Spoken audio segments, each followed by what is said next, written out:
Hello everyone, welcome to Core Academy. आज के इस वीडियो में हम सॉल्युबिलिटी का कॉन्सेप्ट पढ़ने वाले हैं और साथ ही साथ एक important topic that is Henry law पढ़ने वाले हैं। ठीक है, तो उससे पहले आप लोग यहाँ पे जो दो क्वेश्चंस दिए हुए हैं उन दो क्वेश्चंस को नोट कर लो और फिर सॉल्व करना होगा, है ना। तो ये दोनों क्वेश्चंस आप लोग के प्रीवियस लेक्चर पे बेस्ड है, तो उन प्रीवियस लेक्चर को अच्छे से समझना, अच्छे से देखना, उसके बाद फिर क्वेश्चंस को सॉल्व करना है। ठीक है,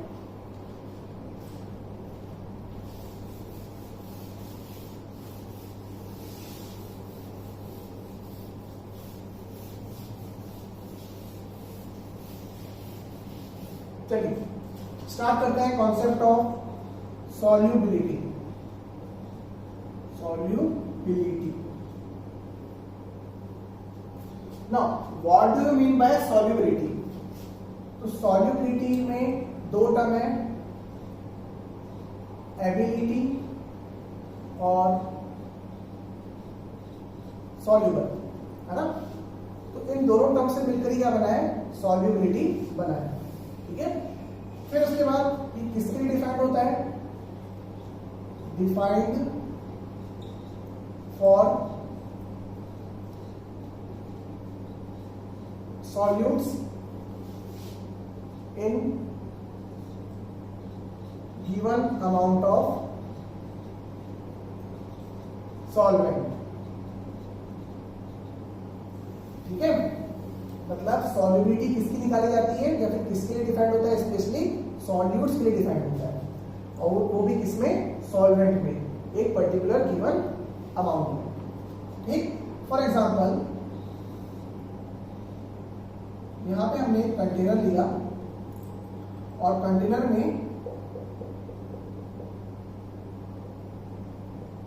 वाटर फिलअप किया है। ठीक है, अब वाटर की हमने कुछ पर्टिकुलर क्वांटिटी ले ली है। वाटर का मान लो 50 ग्राम लिया होगा। ठीक है, अब बात आती है कि इस वाटर में, वो भी इस पर्टिकुलर क्वांटिटी में, जब हम कोई सॉल्यूट डिसॉल्व करेंगे, तो उसकी कितनी एबिलिटी है कि उस सॉल्वेंट में डिसॉल्व हो पाए या फिर सॉल्युबल हो पाए। ठीक है, अब एबिलिटी का मीन्स कि हम सॉल्यूट की कितनी मैक्सिमम क्वांटिटी इस सॉल्वेंट में डिसॉल्व कर पाएंगे। तो जितनी भी मैक्सिमम क्वांटिटी हम सॉल्यूट में डिसॉल्व कर सकते हैं, वही क्या कहलाती है? इस सॉल्यूट की सॉल्युबिलिटी कहलाती है। क्यों? क्योंकि ऐसा तो है नहीं, हमने पहले भी डिस्कस किया है कि इसकी इनफाइनाइट अमाउंट इसमें डिसॉल्व हो जाएगी। एक ऐसी लिमिट आएगी जिसके बाद इस सॉल्यूट इस वाटर में डिसॉल्व होना बंद हो जाएगा। ठीक है, फॉर एग्जांपल हमने एक सॉल्यूट लिया, सॉल्यूट का 1 ग्राम इंट्रोड्यूस किया, उसमें डिसॉल्व हो गया, फिर 1 ग्राम और डिसॉल्व किया, वो भी उसमें डिसॉल्व हो गया, फिर ऐसे करते करते हमने उसमें ऑलमोस्ट 15 ग्राम डिसॉल्व कर लिए। ठीक है, वो भी पूरे 15 ग्राम उसमें डिसॉल्व हो गए, लेकिन अब 1 ग्राम भी एक्स्ट्रा उसमें ऐड कर रहे हैं तो वो उसमें डिसॉल्व नहीं हो पा रहा है। ठीक है, मींस वो सॉल्यूशन क्या बन चुका है? सैचुरेटेड बन चुका है। ये भी हम पहले पढ़ चुके हैं। तो सैचुरेटेड सॉल्यूशन किसे कहते हैं? ऐसा सॉल्यूशन जिसमें हम और एक्स्ट्रा सॉल्यूट ऐड नहीं कर पाएंगे, या फिर ऐसा सॉल्यूशन जिसमें अब कोई सॉल्यूट डिसॉल्व नहीं हो पाएगा, तो वो क्या कहलाएगा? सैचुरेटेड सॉल्यूशन कहलाएगा। और उसी सैचुरेटेड कंडीशन में किसी सॉल्यूट की जितनी मैक्सिमम क्वांटिटी प्रेजेंट होती है, वही क्या कहलाती है? सॉल्यूट की सॉल्युबिलिटी कहलाती है।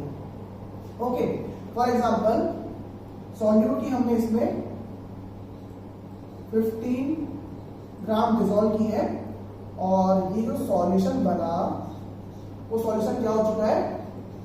सैचुरेटेड हो चुका है। ठीक है, at room temperature. Room temperature पे ये सॉल्यूट जिसकी क्वांटिटी 15 ग्राम है और जो कि 50 ग्राम वाटर में डिसॉल्व है, और सॉल्यूशन क्या बन चुका है? सैचुरेटेड बन चुका है। तो इस सिचुएशन में, सैचुरेटेड सॉल्यूशन की सिचुएशन में, ये जो सॉल्यूट है उस सॉल्यूट की सॉल्युबिलिटी कितनी हो जाएगी? 15 ग्राम। कितनी जाएगी 15 ग्राम। फिर अब बात आती है कि अगर मैं वाटर की क्वांटिटी को चेंज करके 100 ग्राम कर दूं, ठीक है, तो बताओ क्या सॉल्यूट 15 ग्राम में डिसॉल्व होगा? नहीं, 15 ग्राम से ज्यादा डिसॉल्व होगा, ठीक है। तो उस सिचुएशन में फिर क्या हो जाएगी, सॉल्युबिलिटी चेंज हो जाएगी। आ रही बात समझ में? तो इसका मतलब हमें क्या करना पड़ेगा, जो हम सॉल्वेंट ले रहे हैं उस सॉल्वेंट की एक क्वांटिटी फिक्स करनी पड़ेगी और उस फिक्स क्वांटिटी में हम कैलकुलेट करेंगे सॉल्यूट का कितना मैक्सिमम अमाउंट डिसॉल्व हो पाएगा, ठीक है। और वहीं से स्टार्ट होगा हमारा सॉल्युबिलिटी का कॉन्सेप्ट, ठीक। तो 15 ग्राम सॉल्युबिलिटी कितने में, 50 ग्राम सॉल्वेंट, क्योंकि हमारा वाटर है, मीन्स वाटर की 50 ग्राम क्वांटिटी में सॉल्यूट की कितनी मैक्सिमम अमाउंट डिसॉल्व हो पाई, सैचुरेटेड सॉल्यूशन बनाने के लिए 15 ग्राम डिसॉल्व हो पाई। तो 15 ग्राम सॉल्युबिलिटी क्या है, लेकिन सॉल्वेंट कितने ग्राम में, 50 ग्राम में, ठीक है। तो जब सॉल्वेंट के 50 ग्राम में सॉल्यूट का 15 ग्राम मैक्सिमम डिसॉल्व हो पाएगा, तो सॉल्वेंट के 100 ग्राम में कितना डिसॉल्व हो पाएगा, तो कितना हो जाएगा, डबल। तो 15 का डबल 30, तो 30 gram will be the actual solubility of this particular solute. क्यों? क्योंकि सॉल्युबिलिटी को स्टैंडर्डाइज करके क्या किया गया है, सॉल्वेंट की 100 ग्राम क्वांटिटी ली गई है, ठीक है। तो ये सॉल्युबिलिटी आप लोगों ने क्लास 9 में ही पढ़ा था कि out of 100 gram of solvent how much maximum amount of solute that can be dissolved in the given solvent to prepare saturated solution at the given temperature will be considered at its solubility, ठीक है। चलिए, इसका मतलब solubility हम किससे कहेंगे, maximum amount of solute that can be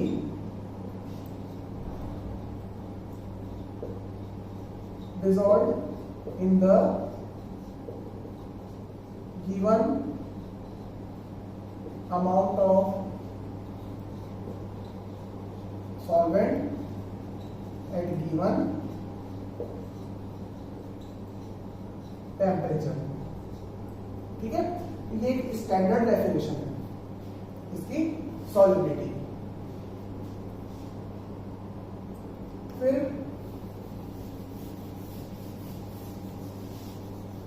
इस concept को आगे बढ़ाते हुए हम समझते हैं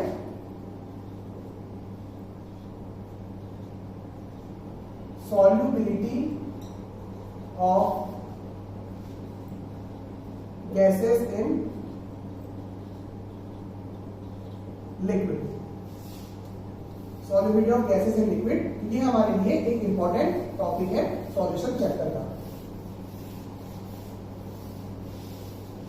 तो देखो, किसी भी लिक्विड में कोई पर्टिकुलर गैस डिसॉल्व है, तो उस गैस की कितनी मैक्सिमम क्वांटिटी डिसॉल्व होगी per litre of liquid will be considered as its solubility. Means किसी लिक्विड के 1 लीटर अमाउंट में किसी गैस की कितनी अमाउंट सॉल्युबल हो सकती है मैक्सिमम, तो वही क्या कहलाएगी, गैस की सॉल्युबिलिटी कहलाएगी, ठीक है। मान लो एक लिक्विड है, उस लिक्विड में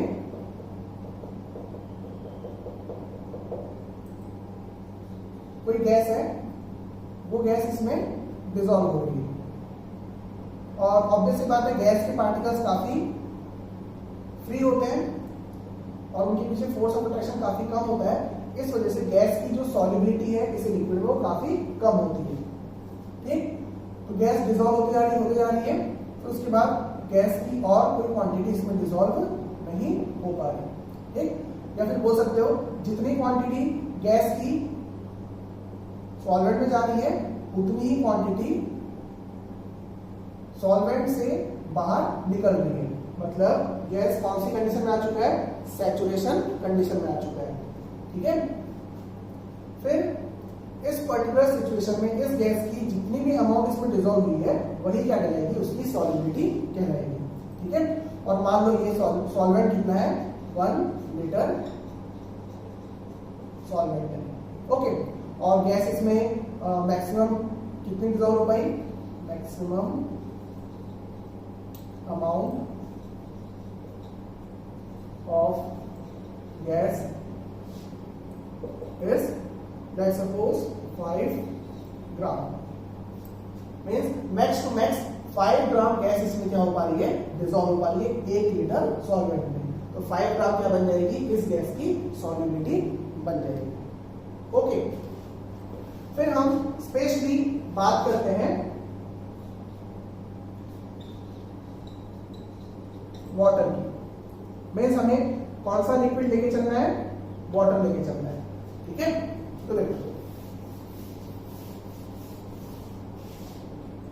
तो वाटर की गिवन अमाउंट में, हमारे पास वाटर है,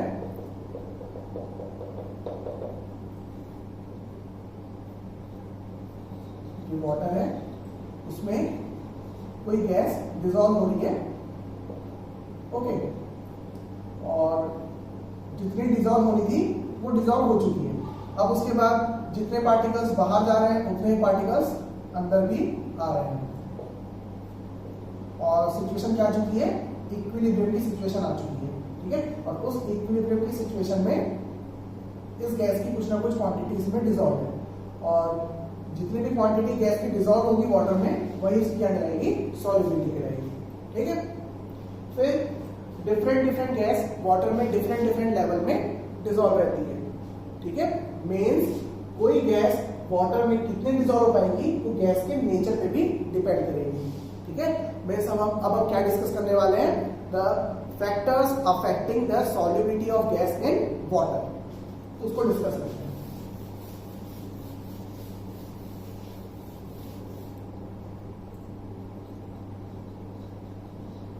factor affecting solubility of gas in water। ठीक है, ये हमारा टॉपिक है। इसमें फर्स्ट फैक्टर आएगा नेचर ऑफ गैस। तो नेचर ऑफ गैस पे किस तरीके से गैस की सॉल्युबिलिटी डिपेंड होती है, तो उसको समझते हैं। तो ऐसी गैस जिन गैस के मॉलिक्यूल्स पोलर होते हैं, उन गैस के मॉलिक्यूल्स के बीच में फोर्स ऑफ अट्रैक्शन अच्छा खासा लगता है, तो इस वजह से उस गैस के मॉलिक्यूल्स वाटर में ज्यादा प्रेजेंट रहेंगे। ठीक है, फिर अगर कोई गैस है जिस गैस के मॉलिक्यूल्स नॉन पोलर है, तो उनके बीच में जो फोर्स ऑफ अट्रैक्शन है वो भी कम रहेगा। अब अगर गैसियस पार्टिकल्स के पीछे फोर्स ऑफ अट्रैक्शन कम रहेगा तो वाटर में डिसॉल्व होना भी कम चाहेंगे और ज्यादा बाहर फ्री रहना चाहेंगे, तो ऑब्वियस सी बात है उनकी सॉल्युबिलिटी क्या होगी, कम होगी। ठीक है, means solubility of polar gas is more than the solubility of non polar gas. ठीक है, तो हम कह सकते हैं पोलर गैस आर more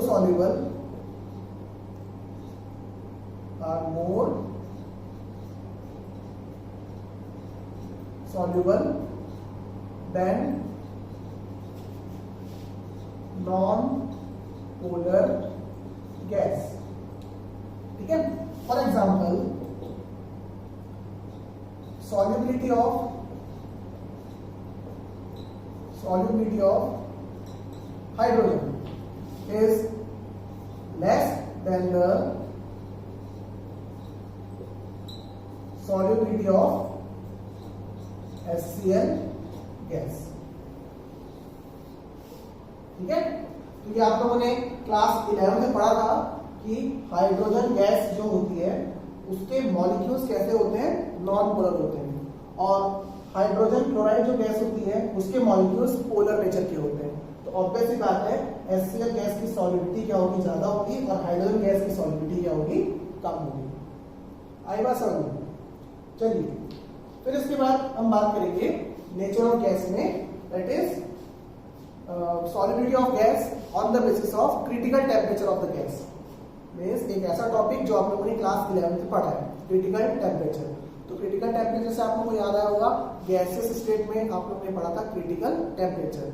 अब वो क्या था, तो एक ऐसा टेम्परेचर जिस टेम्परेचर के ऊपर कोई भी गैस कितने भी प्रेशर लगा लो वो लिक्विफाइड नहीं हो पाएगी, ठीक है।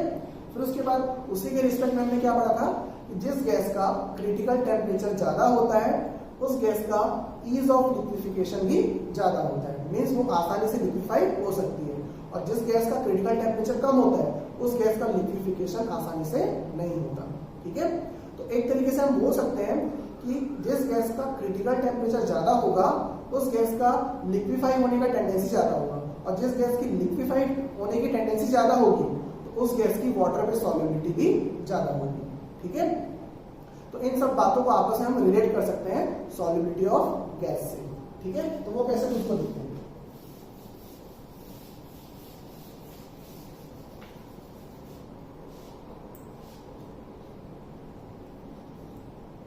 gas having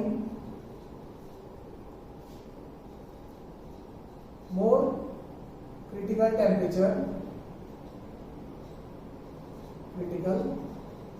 temperature is more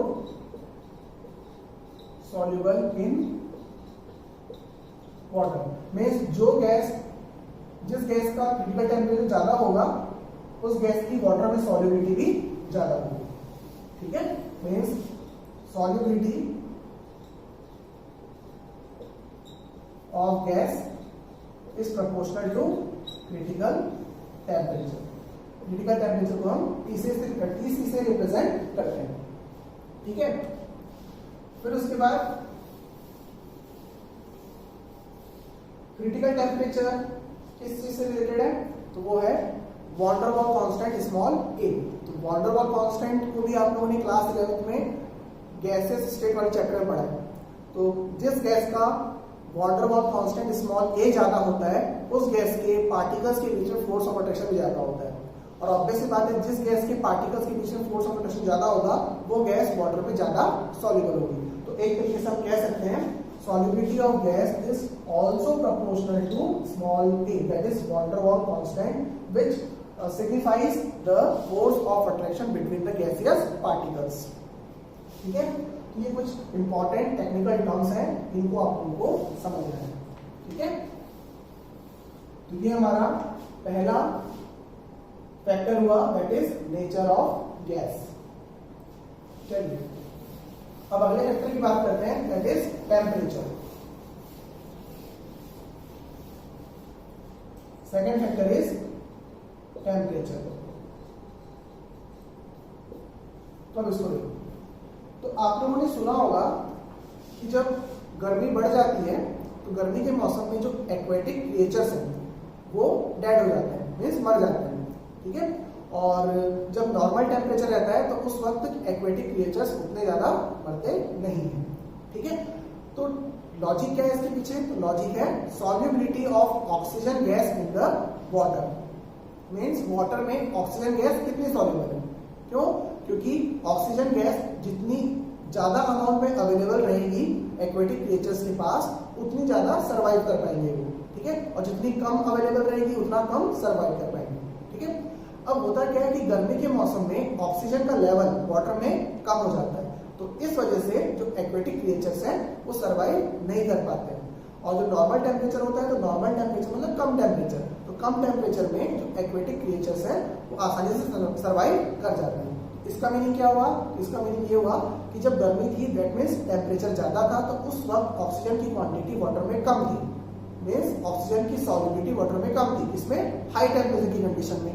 और जब टेम्परेचर कम था तो उस सिचुएशन में ऑक्सीजन की क्वांटिटी वाटर में ज्यादा थी, मीन्स लो टेम्परेचर पे सॉल्युबिलिटी ज्यादा है। तो रिलेशन कैसा हुआ, जस्ट उल्टा रिलेशन हुआ, ठीक है। That is solubility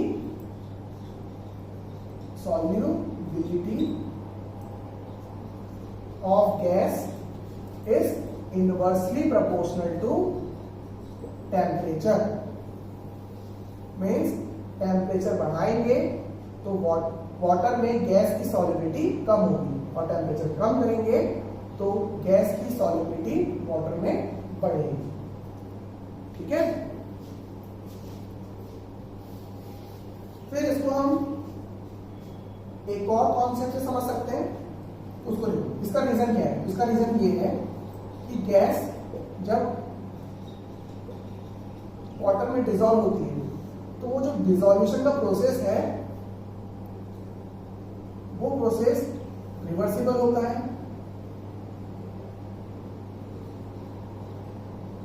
gas in water, और वो जो डिसॉल्यूशन का प्रोसेस है वो होता है exothermic process, means heat release होती है। ठीक है, means dissolution of gas in water is exothermic process. ठीक है, तो ऑब्वियस सी बात है, फॉरवर्ड डायरेक्शन में प्रोसेस कैसा है? एक्सोथर्मिक, और बैकवर्ड डायरेक्शन में प्रोसेस कैसा? एंडोथर्मिक। तो ये आप लोगों ने पढ़ा है कि किसी भी रिवर्सिबल प्रोसेस में जब टेम्परेचर बढ़ाते हैं तो टेम्परेचर बढ़ाने पर प्रोसेस कौन सी डायरेक्शन में जाता है? एंडोथर्मिक डायरेक्शन में जाता है। ठीक है, तो जब हम इसी प्रोसेस में टेम्परेचर बढ़ाएंगे तो टेम्परेचर बढ़ाने पर प्रोसेस कौन सी डायरेक्शन में जाएगा? बैकवर्ड डायरेक्शन में। क्यों? बैकवर्ड डायरेक्शन में एंडोथर्मिक प्रोसेस है, और बैकवर्ड डायरेक्शन में क्या हो रहा है? गैस वाटर से रिलीज होकर अलग हो रही है, वाटर से सेपरेट हो रही है। इसका मीन्स सॉल्युबिलिटी गैस की क्या हो रही है? कम हो रही है हाई टेम्परेचर करने पर, और लो टेम्परेचर पे जो सॉल्युबिलिटी है वो बढ़ेगी किसकी? गैस की, वाटर में। उसका जो एक टेक्निकल रीजन है वो ये भी है कि गैस का वाटर में डिसॉल्यूशन एक्सोथर्मिक होता है, और एक्सोथर्मिक होने की वजह से टेम्परेचर बढ़ाने पर गैस की वाटर में सॉल्युबिलिटी कम होगी। ठीक है, तो ये था concept of solubility of gas with respect to temperature. ठीक है, इतना नोट करो।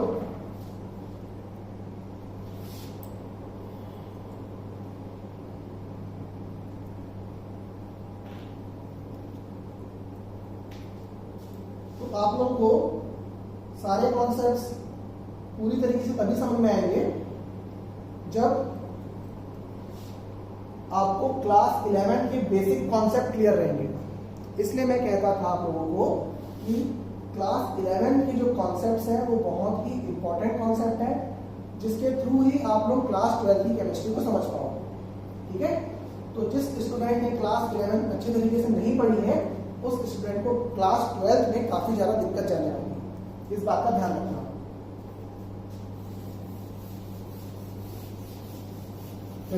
ये दो फैक्टर था जो हमने डिस्कस किया, that is first one is nature of gas and the second one is temperature.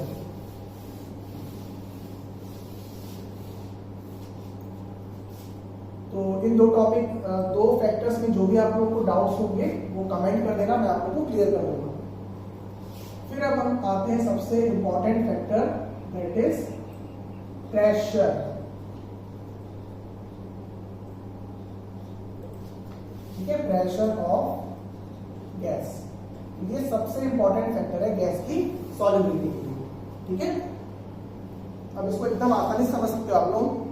आप लोग कोल्ड ड्रिंक्स वगैरह पीते हो तो कोल्ड ड्रिंक्स के कैप को जब आप लोग ओपन करते हो तो एक फिक्स सा नजर आता है, मीन्स वहां से क्या होती है? गैस रिलीज होती है बबल्स के फॉर्म में। ठीक है, तो ऐसा क्यों हो रहा है? तो वो ऐसा इसलिए होता है कि जो भी आप लोग ये कोल्ड ड्रिंक्स होते हैं उन कोल्ड ड्रिंक्स में कार्बन डाइऑक्साइड गैस को अंडर हाई प्रेशर फिलअप किया जाता है। ठीक है, और हाई प्रेशर की कंडीशन में कार्बन डाइऑक्साइड की क्वांटिटी उस लिक्विड में ज्यादा प्रेजेंट रहती है।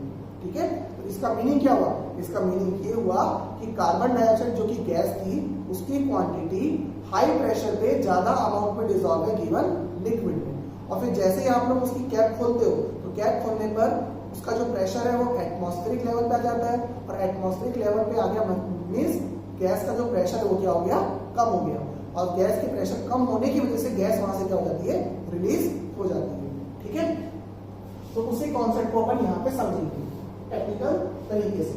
तो देखो कॉन्सेप्ट क्या है कि किसी पर्टिकुलर लिक्विड में जैसे मान लो फिलहाल तो हम एग्जांपल लेते हैं वाटर का, हमें स्पेशली लिक्विड को क्या लेके चलना है, वाटर ही लेके चलना है इस पर्टिकुलर टॉपिक में।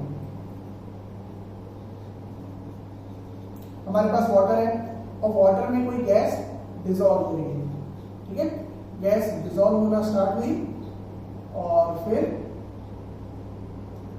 प्रोसेस किसमें आ गया, इक्विलिब्रियम कंडीशन में आ गया।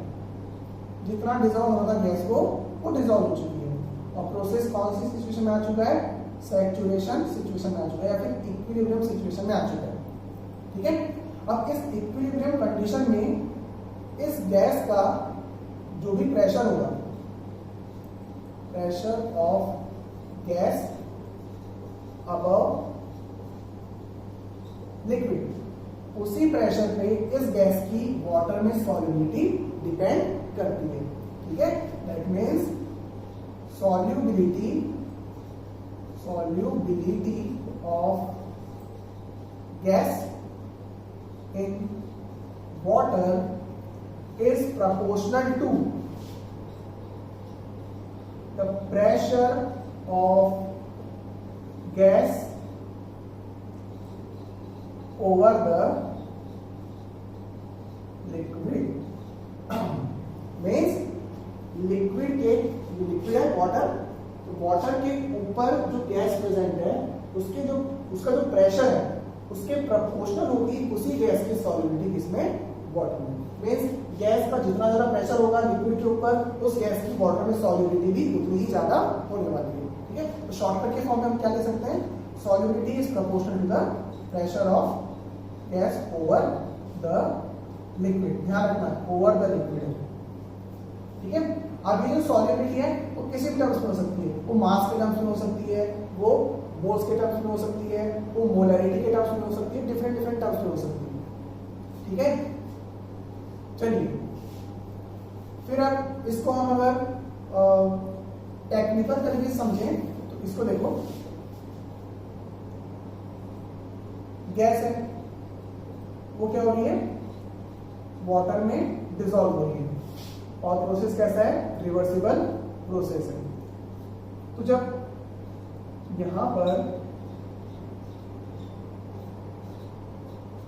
जब गैस वाटर में डिसॉल्व हो चुकी है तो उस सिचुएशन में प्रोसेस की स्टेट देखो, तो इस पर्टिकुलर डायरेक्शन में एक सब्सटेंस गैसेस स्टेट में, दूसरा सब्सटेंस लिक्विड स्टेट में और फाइनल सब्सटेंस लिक्विड स्टेट में। तो इसको आप लोग क्लास 11 के इक्विलिब्रियम वाले कॉन्सेप्ट से रिलेट कर सकते हो कि इन दोनों को रिएक्टेंट मान लो और इसको प्रोडक्ट मान लो, ठीक है। फिर प्रेशर का कॉन्सेप्ट लगाओ, इक्विलिब्रियम में प्रेशर का क्या इफेक्ट पड़ता है, ठीक है। तो देखो इस साइड गैस की क्वांटिटी ज्यादा है, इस साइड गैस की क्वांटिटी नहीं है, मींस वो लिक्विड में कन्वर्ट हो चुका है, ठीक है। सिंपल समझो ना कि हमने अपने प्रीवियस बेसिक टॉपिक में देखा था कि जब कभी भी किसी पर्टिकुलर सॉल्यूट को जब हम सॉल्वेंट में डिसॉल्व करते हैं तो जो सॉल्यूशन बनता है उस सॉल्यूशन की फाइनल फिजिकल स्टेट वही होती है जो सॉल्वेंट की फिजिकल स्टेट होती है। और अपने इस केस में जो सॉल्वेंट है वो कौन है, वाटर, जिसकी स्टेट क्या है, लिक्विड, और जो सॉल्यूट है वो क्या है, गैस है। तो ऑब्वियसली बात है जो सॉल्यूशन बनेगा तो वो सॉल्यूशन कौन सी स्टेट में होगा, लिक्विड स्टेट में होगा, ठीक है।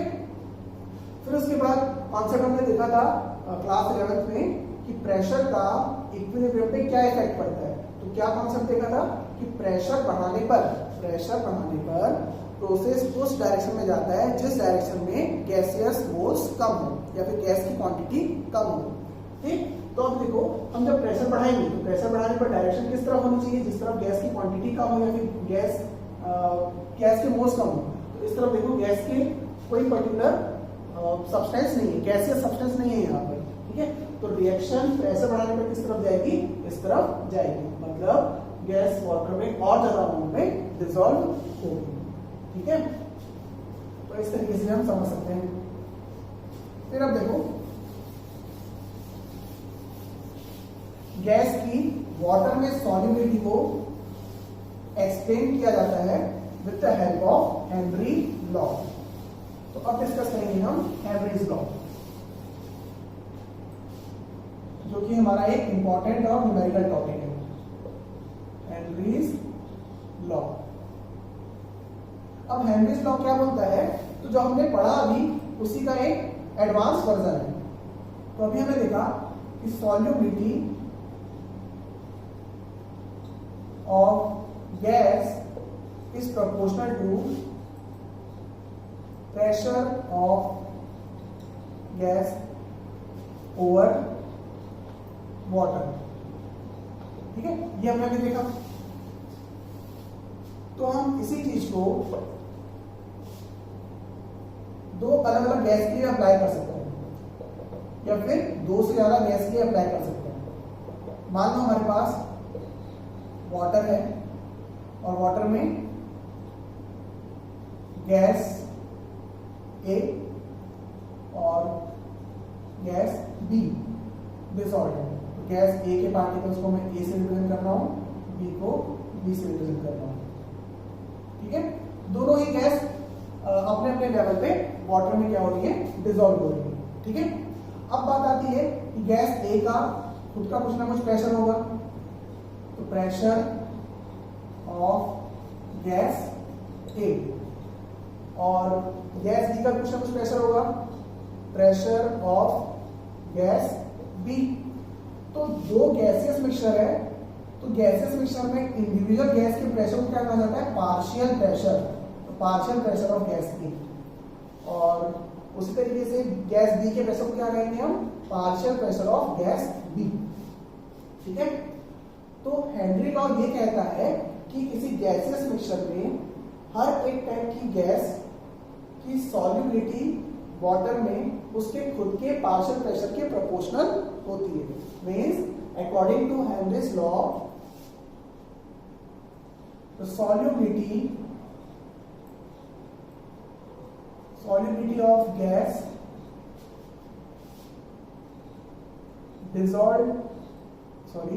solubility of gas in water is proportional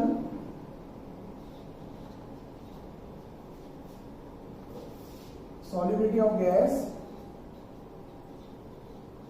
in water is proportional to its own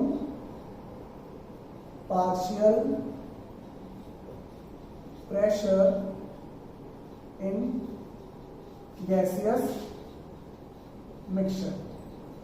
ठीक है, ये इसका पहला स्टेटमेंट है हेनरीज लॉ का, कि किसी गैसियस मिक्सचर में किसी भी पर्टिकुलर गैस का या फिर किसी भी पर्टिकुलर गैस की जो सॉल्युबिलिटी है वो उसके खुद के पार्शियल प्रेशर पे डिपेंड करती है। तो जिस गैस का पार्शियल प्रेशर ज्यादा होगा उस गैस की वाटर में सॉल्युबिलिटी भी ज्यादा होगी। ठीक है,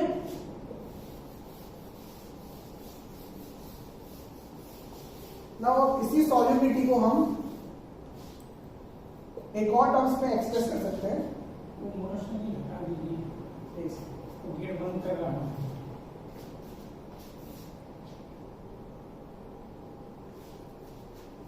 ओके, तो देखिए हम क्या समझ रहे थे कि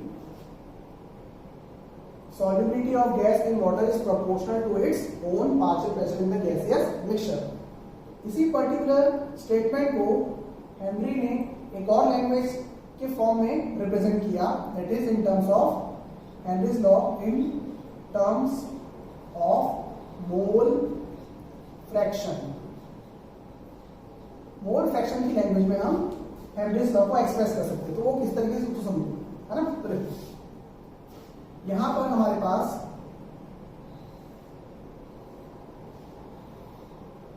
वाटर है, वाटर में दो गैस डिसॉल्व है, गैस ए और गैस बी। ठीक है, इसमें गैस ए के पार्टिकल्स में होंगे, गैस बी के पार्टिकल्स में होंगे।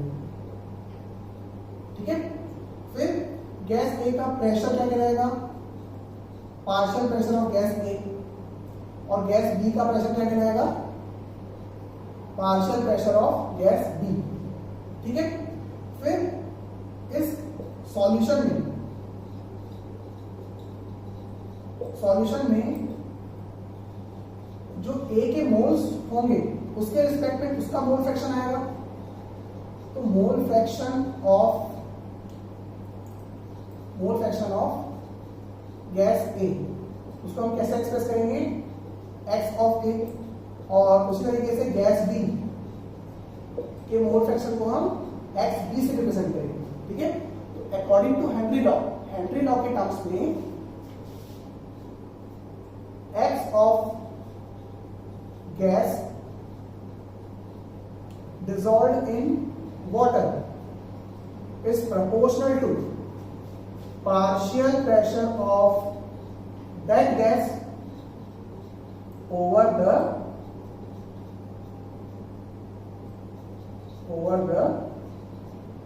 water।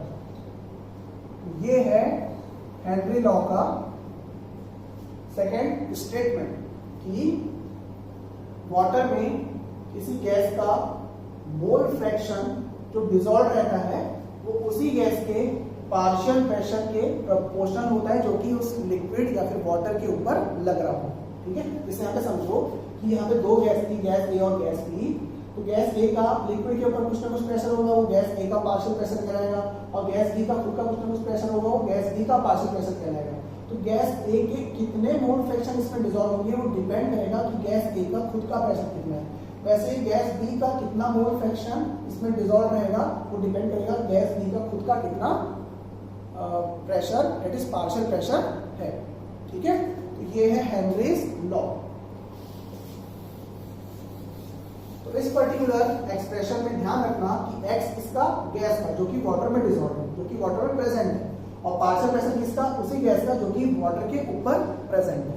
ठीक है, फिर हम इसी पर्टिकुलर एक्सप्रेशन को इक्वालिटी के टर्म्स में एक्सप्रेस करते हैं, that is mole fraction of gas dissolved in water is equals to constant K into partial pressure of gas। Proportionality हटेगी तो कांस्टेंट लगेगा। फिर उसके बाद इसको हम रीअरेंज करके ऐसा भी लिख सकते हैं, Pp of gas equals to partial pressure of gas equals to 1/K into mole fraction, 1/K into mole fraction of gas. ठीक है, फिर फाइनली इससे एक एक्सप्रेशन आता है, partial pressure of gas equals to 1/K can be represented in new constant terms that is equals to KH into mole fraction of gas. ये final equation है किसकी, Henry's law,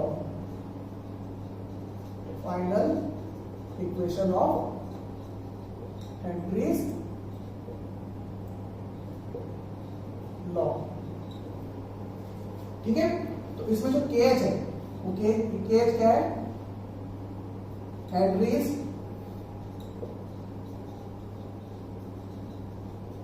constant.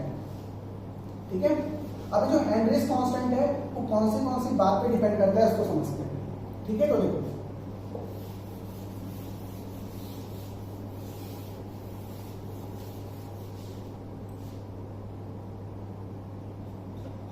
KH depends on first one nature of gas, means different gas के लिए KH की value different होगी। ठीक है, फिर सेकेंड टेम्परेचर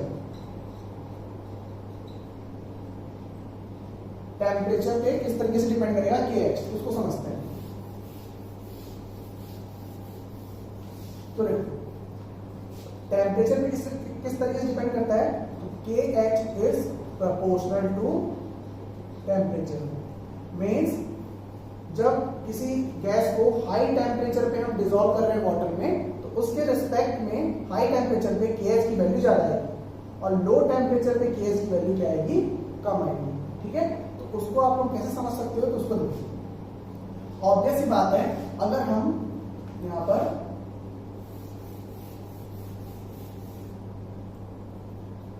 इस चीज को देखें, partial pressure of gas equals to KH into mole fraction of gas. तो अगर हम इसको फिक्स कर दें, तो जब हम टेम्परेचर बढ़ाएंगे तो सॉल्युबिलिटी क्या होगी, कम होगी, सॉल्युबिलिटी कम होगी। अब अगर सॉल्युबिलिटी कम होगी तो उससे जो मोल फ्रैक्शन है वो भी क्या होगा, कम होगा, मोल फ्रैक्शन कम होगा। तो अगर ये कम हो रहा है, मोल फ्रैक्शन कम हो रहा है, तो केएच क्या होना पड़ेगा, बढ़ना पड़ेगा। क्यों? क्योंकि इसको क्या करना है, हमें फिक्स करना है। तो पार्शियल प्रेशर ऑफ गैस अगर हमारा फिक्स है तो उस सिचुएशन में हम जब टेम्परेचर बढ़ाते हैं तो टेम्परेचर बढ़ाने पर सॉल्युबिलिटी कम होती है, सॉल्युबिलिटी कम होने पर मोल फ्रैक्शन कम होगा, तो मोल फ्रैक्शन कम होने की वजह से केएच की वैल्यू क्या हो जाएगी, इंक्रीज हो जाएगी। तो अल्टीमेटली टेम्परेचर बढ़ाने पर क्या होगा, जो केएच की वैल्यू है वो भी क्या हो गई, बढ़ गई। आई बात समझ में? तो इस तरीके से टेम्परेचर और केएच के बीच में कैसा रिलेशन है, डायरेक्ट रिलेशन। ठीक है, ये हुआ कॉन्सेप्ट ऑफ केएच।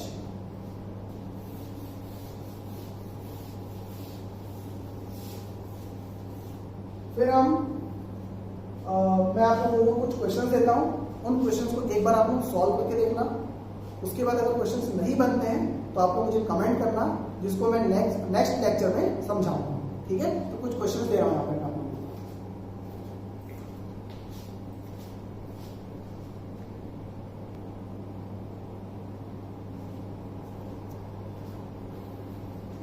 तो यहाँ पे दो क्वेश्चंस गिवन है, इन दोनों क्वेश्चंस को आप लोगों को सॉल्व करके देखना है, और अगर नहीं बनता है तो मैं आप लोगों को नेक्स्ट क्लास में समझाता हूँ।